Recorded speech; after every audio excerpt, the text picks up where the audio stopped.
CBS Radio Mystery Theater presents...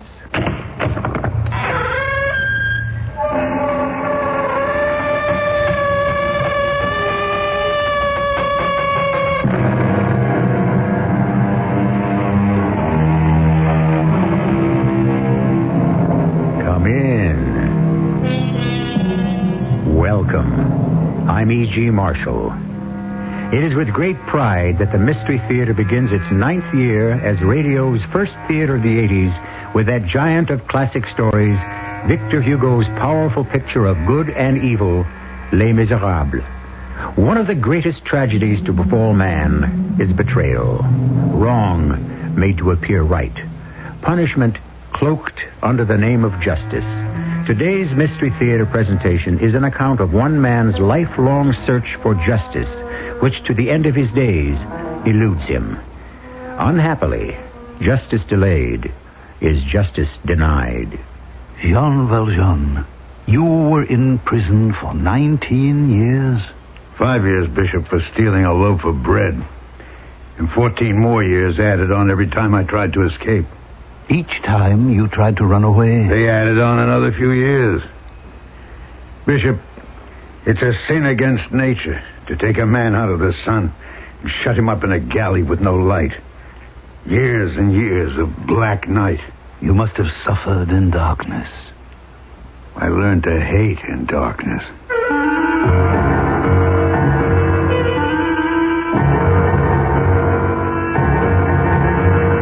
Our drama, The Thief and the Bishop, Part 1 of Les Miserables, a novel in 5 parts adapted from Victor Hugo's masterpiece by Gerald Keane, stars Alexander Scourby as Jean Valjean and Bernard Grant as Inspector Javert.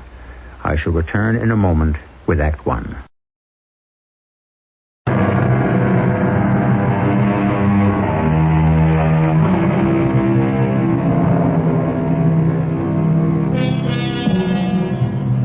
In those days, the early 1800s in France, you could get 5 years for stealing a loaf of bread. And every time you tried to escape, they'd tack on 4 more years and rivet an iron collar around your neck. The man who suffered so was a peasant called Jean Valjean. 1 loaf of bread to keep his sister and her 7 children from starving.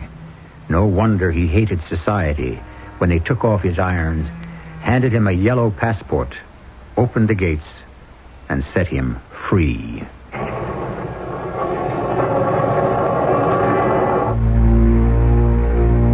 I knew Valjean. He thought he was above the law. He could never understand transgressions must be punished. Inspector Javert is my name, Prefecture of France. No criminal anywhere in the country can escape me. I have an uncanny 6th sense in the pit of my stomach. It's never failed me yet. An evil man, no matter how long he is in prison, never changes, cannot change. No more than a leopard can change his markings. I led Valjean to the main gate. He was counting the money he had earned in prison. 109 francs, 15 sous. I've counted it twice. I'm glad you haven't forgotten how to count. I've forgotten nothing.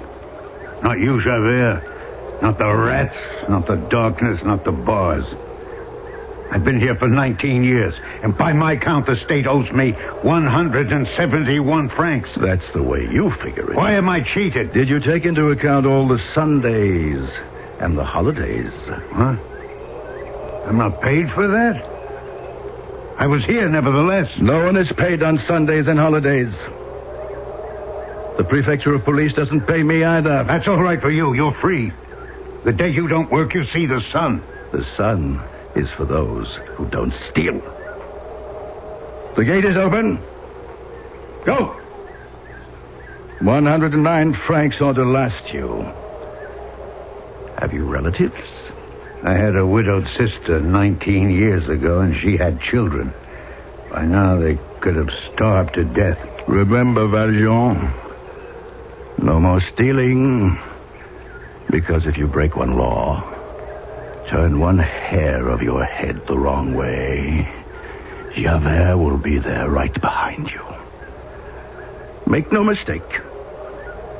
The next sentence you receive will be for life.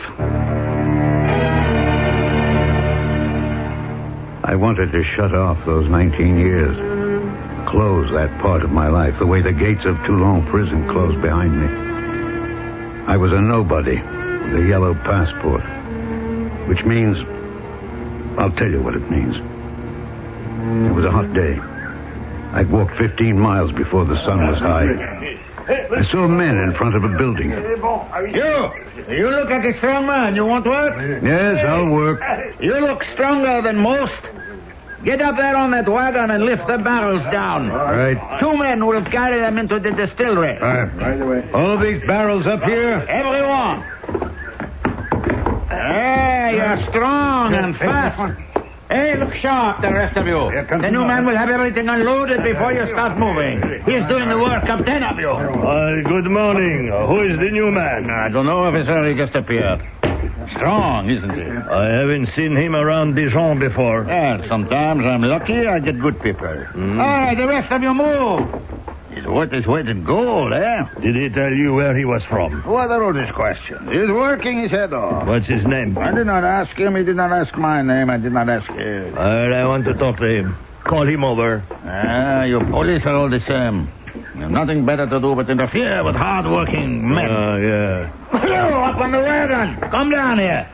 Am I doing something the wrong way? No. This is the gendarme of Dijon. He wants to talk to you. Don't keep him long, officer. Time is money. What is your name? Valjean? Is that your first name, Valjean? No. Jean Valjean. Where did you work last? Toulon. Toulon, huh? May I see your papers? Huh? Papers? Yes, it's identity papers. This is all I have. That's what they gave me. Yes, a yellow passport, huh? You served time in the Toulon prison, huh? Yes, but it's over now. I hope so. But you had better be careful. It didn't dawn on me what that yellow passport meant until the end of the day, when I lined up with the others for my money. I said to one of them, standing in front of me, "How much did I earn?" How much? For a day's work? Don't you know? No, I've never worked here before. A man of your strength, you probably never had to take so little money. Well, how much? How much money do I get? 30 sous. Isn't that a crime for a whole day's work? Next. Move along. I have to take it, and I have to thank him. Next. Hello, Auguste. Will I be working tomorrow? Yes, 6 o'clock. Here, it is your 30 sous. Thank you. Next. Oh, it is you. Will I be working tomorrow? No, Valjean, we are all full up. We have all the hands we need. What? You don't want me? What, I did something wrong? Look, I am not saying you are not a good worker, but it is a matter of the passport.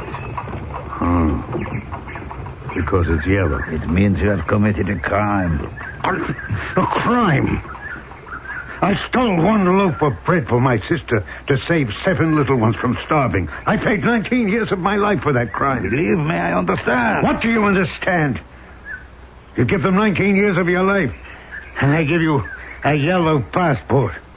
They say to you, be honest, don't steal, go to work. But they won't let you work.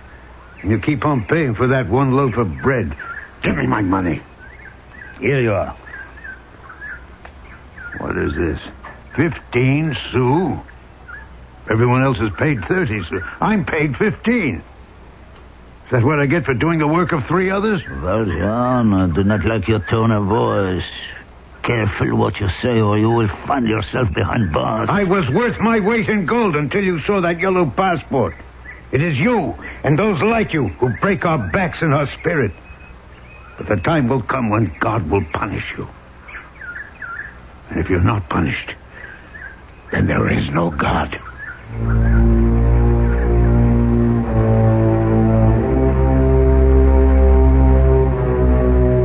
It had occurred to me, Inspector Javert, Prefecture of Police, that of all those who had served time at Toulon for their misdeeds, Jean Valjean had not repented. There was about him a surliness, a look that spoke of hatred for the very society that had tried to reform him. I thought I would follow him at a distance.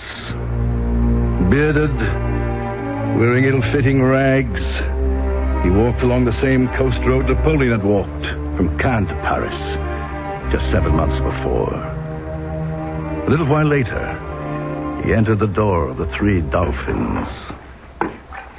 Yes? What do you want? Supper and a bed. Nothing easier if you have the money. I have money in my purse. Well, in that case, I am at your service. I'm just making the evening meal. Go inside. Take your knapsack off and rest yourself. Have you come a long way? I have. Go inside. I'll tell you when the food is ready. Don't forget, I haven't eaten all day. George, come here. You see that man who walked in the kitchen door? I want you to take this note to the mayor's office. Go at the front door, but don't look at the man as you go.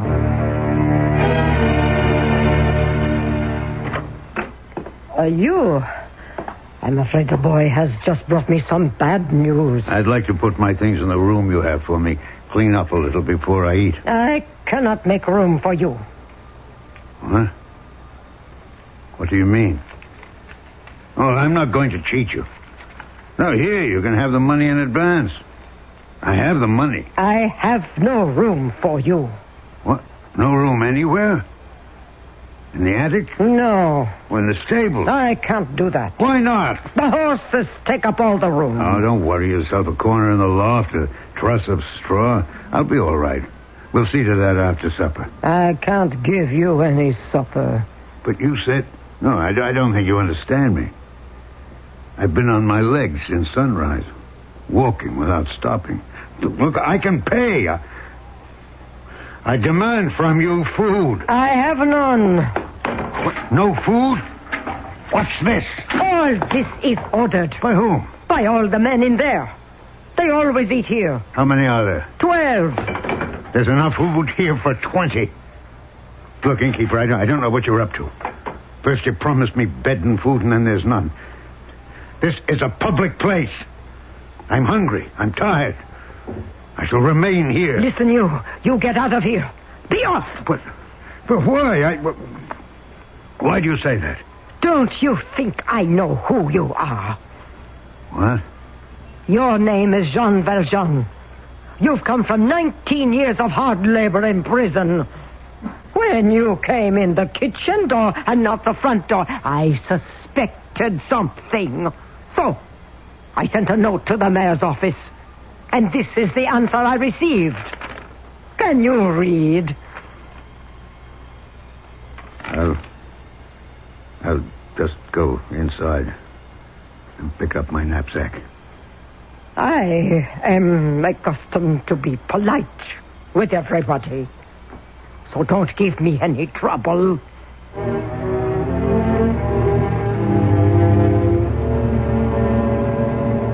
To be humiliated like that. To be turned out of one door, and half an hour later when I walked into another inn, to find that word had been there ahead of me. What? To be laughed at. And then, dark as it was, to see people in the street pointing at me. Tapers were lit, lanterns, men gathered together as if I was some evil beast to be driven from town. I had no idea how far it was to the next town. All I knew was that I was in a world of people who shunned me as if I were a leper. Clouds covered the moon. And I staggered headlong into a sign. Fainted from the blow. When I came to, I could barely make out the words. 5 kilometers to the town of Digne.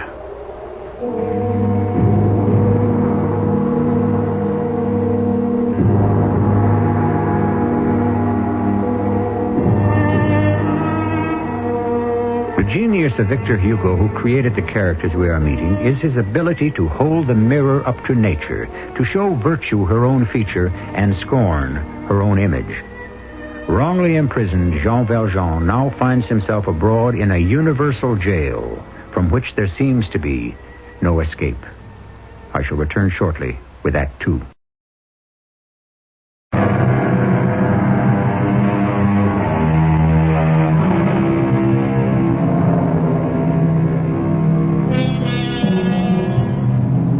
Our curtain rises on the second act of The Thief and the Bishop. We have met the thief, one Jean Valjean, who traded 19 years of his life to bring bread to his sister and her 7 little ones. Though he was cast out and mocked in his wanderings, Valjean had no idea his movements were being watched by Inspector Javert, the roving prefect of police.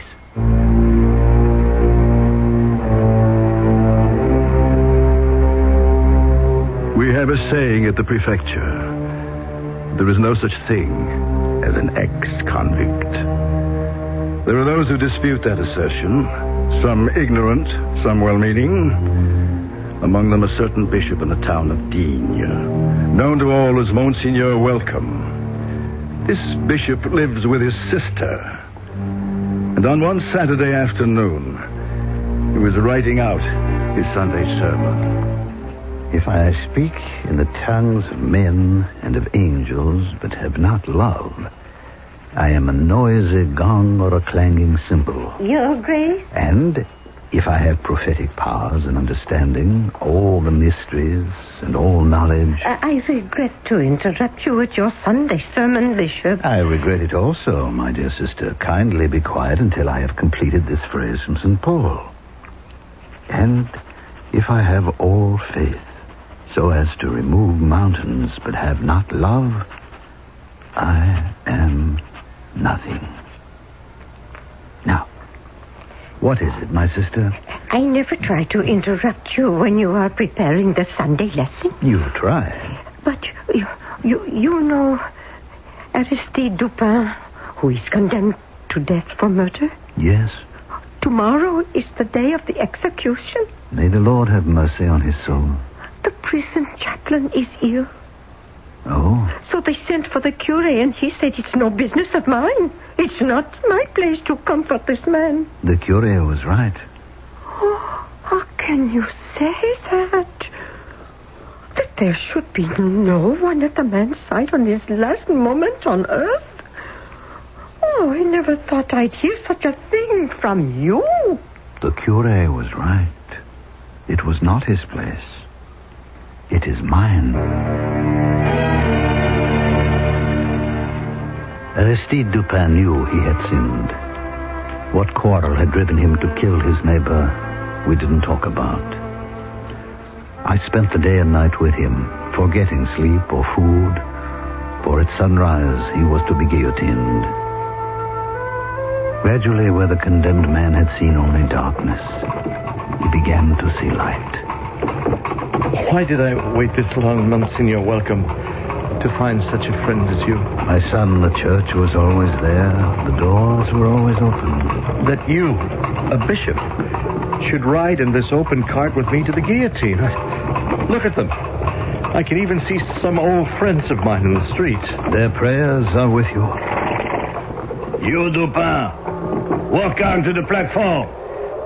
I shall accompany him to the scaffold, if you do not mind. There's only room for one under the guillotine. Before you lower the hood over his face and tie his hands behind his back, I would like a few last words with Dupin. Suit yourself, Your Grace.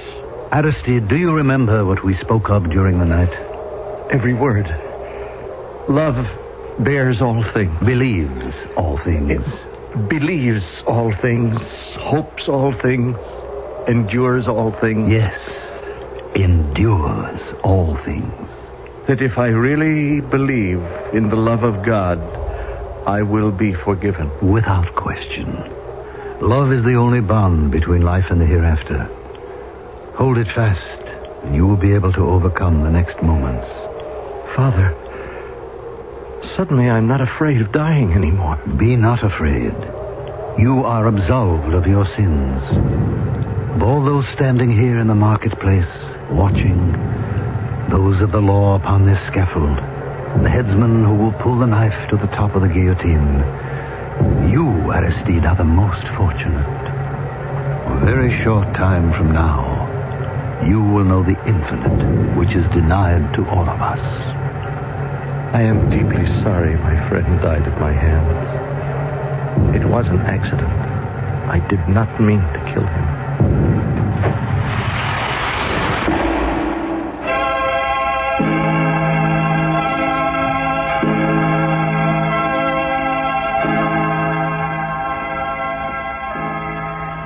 So, brother, you were with him until the end of his life? Until the beginning. But I cannot condone the method. I cannot condone the punishment of man by the guillotine. No, my sister, when one has seen a knife fall, one is never the same. The guillotine is not neutral, and it doesn't allow you to be neutral. I discovered today the scaffold is not wood, not steel or ropes. It is the accomplice of the executioner. It is a species of monster manufactured by the judge and the carpenter. I pray I have helped one soul bear the pain, but that headless man has left me with the terror. Oh, brother, who could that be at this time of night? Time of night? It is hardly late. You told me dinner would be ready in 10 minutes. I know everyone in the village, their footsteps, their hands at the door. Oh, but not that one. Probably a traveler who has lost his way. You go back to the kitchen. I'll open the door. Is it safe? I'm coming. Yes, my friend. My name is Jean Valjean. I've spent 19 years in prison. I've been traveling for 4 days. Today I've walked 12 leagues. I am very interested in your story, but so is every insect and night moth by this door. Come inside so I can close the door and keep our flying friends outside. This evening I came into town. I went to the inn, but I was sent away because of this. It's the same everywhere. You see? Mm-hmm. Yellow passport. Yeah. I went to another inn. The same welcome. I tried to sleep in the doorway, and a good woman pointed out your house and said, "Go and knock there. You will be welcome." Did I hear him say he has a yellow passport? My sister. She takes an interest in political matters. He said that, didn't he? Please, place another fork and knife and plate on the table. Your Grace, may I speak with you a moment? What?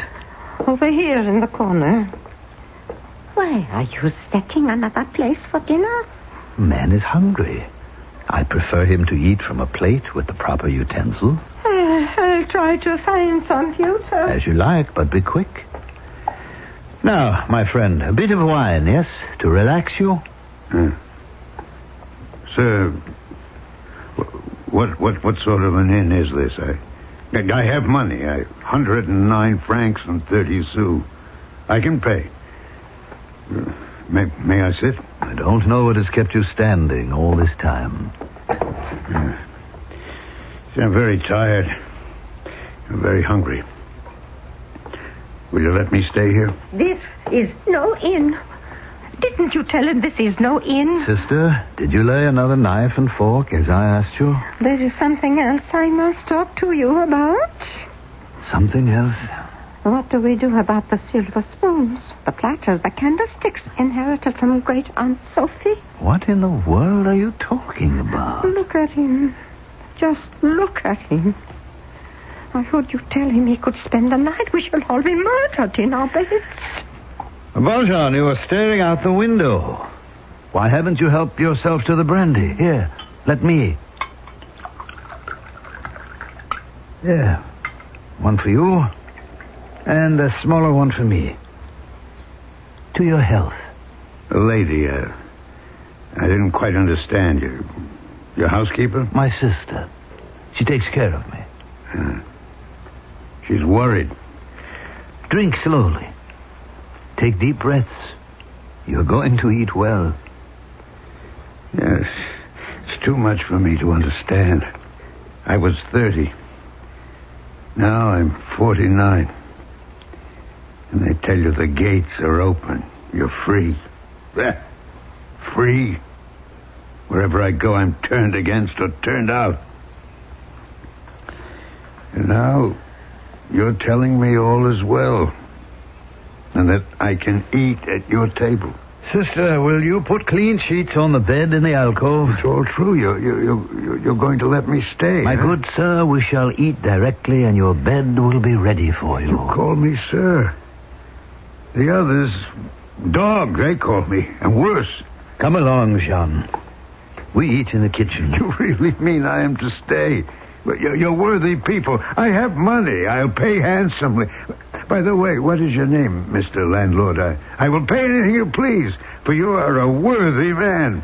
I am a bishop living in this house. Huh? A bishop? How stupid of me. I didn't notice your cassock. You don't want me to pay for food and a night's lodging? No. You keep your money. How long did it take you to earn your 109 francs? 19 years. I stole a loaf of bread from my sister and her 7 children. They had no food. I don't know to this day if they're alive. 19 years for a loaf of bread? No, 5 years for the bread. 14 more when I tried to run away. You kept escaping and they kept bringing you back. It's a sin against nature to take a man out of the sun and shut him up in a cell with no light. Years and years of black night. My poor man, you must have suffered in darkness. I learned to hate in darkness. But why did you attempt to escape so many times? It only lengthened your sentence. Instinct, not reason. When a caged bird suddenly sees an opening, it doesn't think it will be caught and returned to the cage. It flies out. My instinct said, run away. Too bad. You should have listened to reason. Reason? You don't understand. Reason disappears. The temptation is too violent. Temptation? Put yourself in my place. One day, after months, years of groping in darkness, you're suddenly placed in a cell with a window. A square of gray sky. A little bird sits there. You have to see, is it really a bird? I took a big wooden table, just like this. Yeah. I climbed up on it. The bird saw me. It flew away. Stop him! Stop him! You see, I'm close to the window now. With my hands, I could bend those bars just enough. I could fly away, too. My, what am I doing? John! John, come and sit down. I will not remain in this room. No, Monsignor, this time you have gone too far. You have invited a madman to eat with us.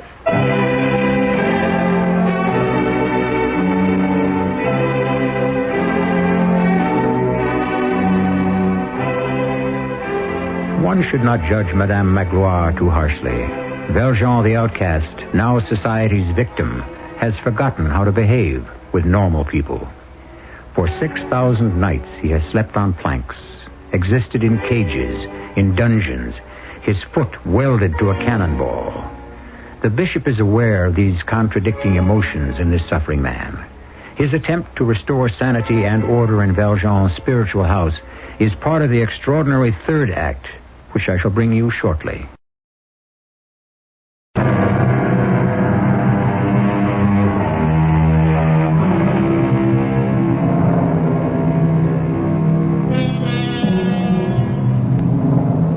It was more fear than anger that made the bishop's sister storm out of the kitchen. It wasn't long, however, before Madame Magloire returned with broom and cloths, and woe betides to anyone who might be standing where she wished to clean and sweep. I'm sorry, Bishop. I'm sorry, Mademoiselle. He's broken all the dishes, every single one. That's what you get for feeding such a brute. No, I'd lost my head. Sister, it was a violent emotion born out of all his memories. Be charitable. Forgive him, sister. He is not to be blamed. Look, the man is weeping. We must help this man. I behaved like an animal. Can you forgive me? You lived in a zoo for a long time. Sister, there is not enough light on the table. Would you fetch the 2 candlesticks from my room? I am not the one to forgive, Jean. I have seen too much of poverty and injustice. If there is to be reproach or judgment, I leave that in more qualified hands. Oh, sister, bring the other plates, knives, and forks. The silver spoons and forks and platters. The stew will get cold. Well, it's all my fault. I beg you, sir, take your seat by the stove. My sister makes the best oxtail ragout between here and Paris. Valjean and I talked until late. And when I awoke in the morning, he had gone. I always take a turn around my garden before breakfast, admiring the flowers. Monsignor, I have been looking high and low for the silver vase. What an excellent idea. We'll take a few of these gladiolas, the red ones and the white ones, and bring some of the garden indoors. Your Grace does not understand me. The vase has disappeared, and the knives and the forks and the spoons and the 2 platters. Look up there.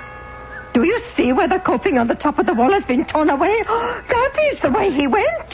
Well, why wouldn't he go out the gate? The gate squeaks. He has stolen all our silver. Sister, was that silver really ours? I am speechless. How can you be so calm? Those few pieces of silver, were they ours? By what right? By inheritance? I was in the wrong. I held back this silver which rightfully belonged to the poor. I should have sold it and given the money to the needy.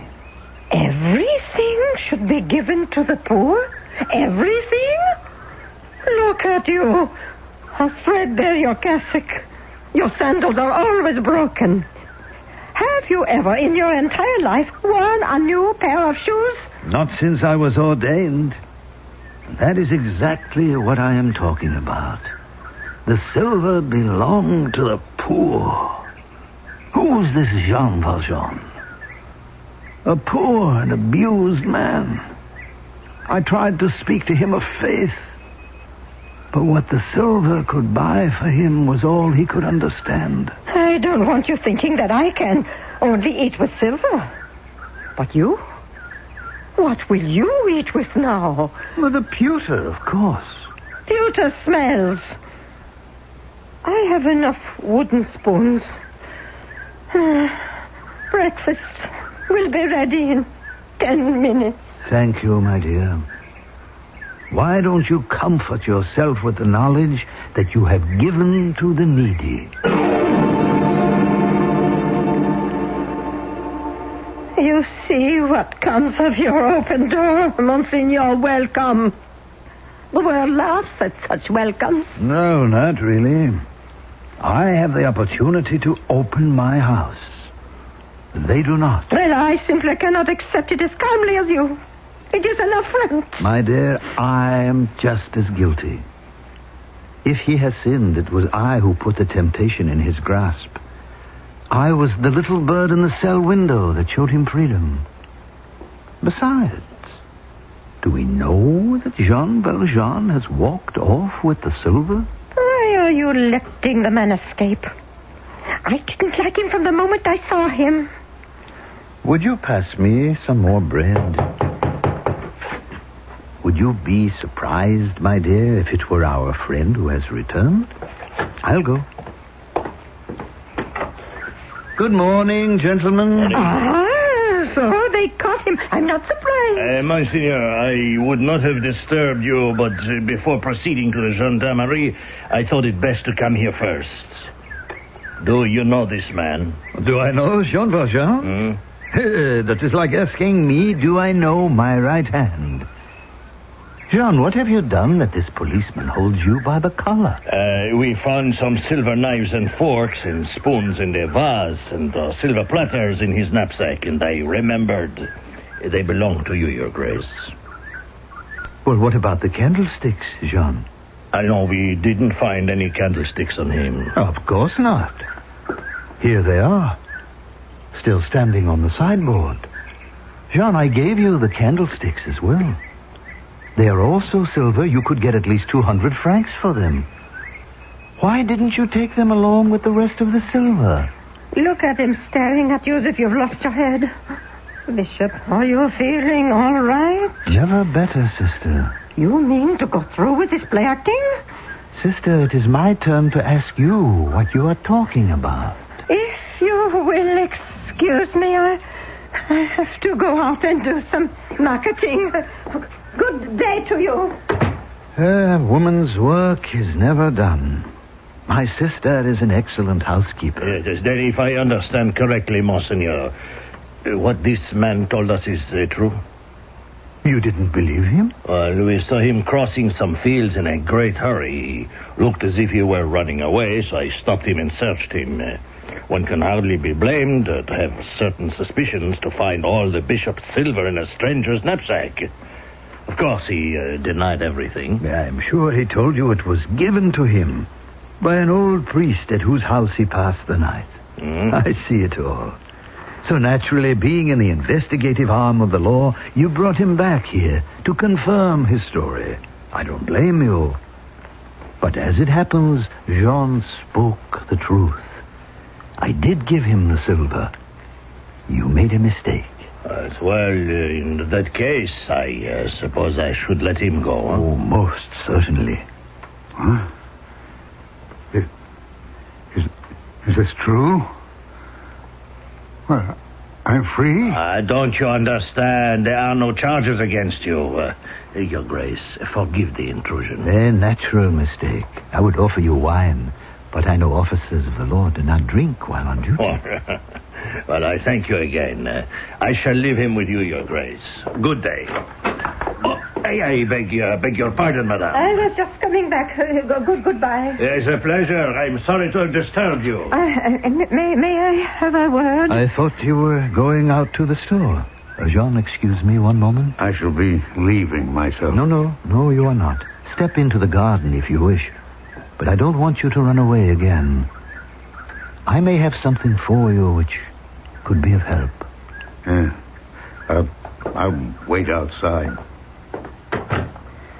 I cannot leave you alone with that man. I cannot remember you making such a scene when I spent an entire night with the poor wretch who was guillotined the day before yesterday. He was in prison, not wandering about our garden. Oh, my dear, try to understand. An opportunity like this may never come again. I want to save his soul. I want to give him self-respect. By giving him all the silver. It is a bond between us. Now you stay in here. If you like, you can watch us in the garden, but mind you don't move the curtains.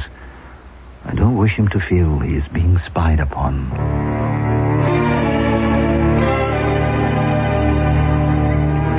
My sister is worried for my safety. You don't despise me after what I did? No. You don't despise a thief? I told you. An ex-convict from Toulon. You didn't have to warn me. You see, this is not my house, but the house of Christ. That door there, the front door, it doesn't ask whether a man who enters has a name, only if he has a sorrow. I understand what tortures you. The world has closed its doors to you. You are suffering. But I did not receive you in my house.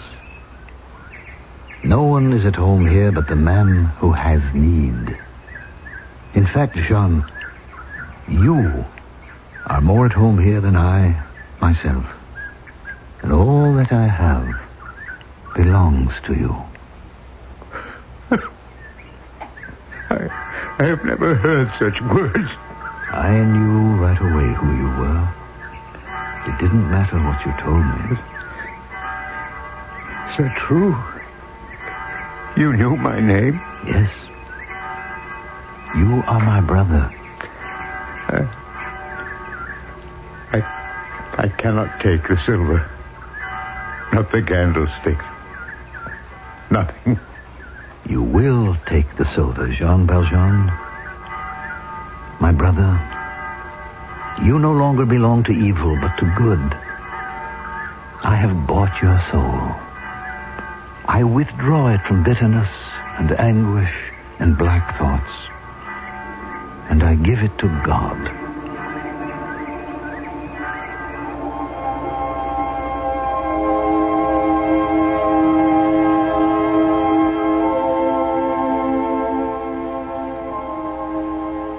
Jean Valjean hoisted his knapsack upon his back and left the good bishop's house.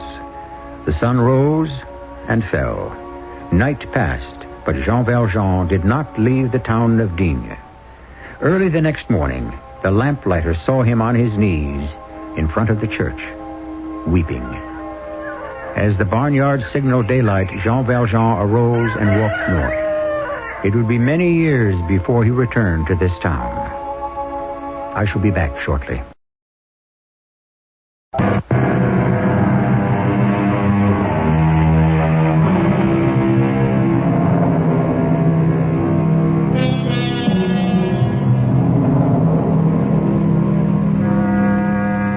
Our next broadcast will be part 2 of Victor Hugo's Les Miserables, celebrating the start of our 9th season. Let me leave you with the simple words of the poor bishop. Never let us fear robbers or murderers. Prejudices are the real robbers. Vices, the true murderers. The great dangers are within ourselves, not to our bodies, but to our souls.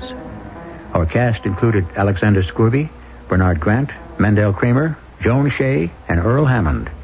The entire production was under the direction of Hyman Brown. Radio Mystery Theater was sponsored in part by Raven House Paperback Mysteries. This is E.G. Marshall, inviting you to return to our Mystery Theater for another adventure in the macabre. Until next time, pleasant dreams.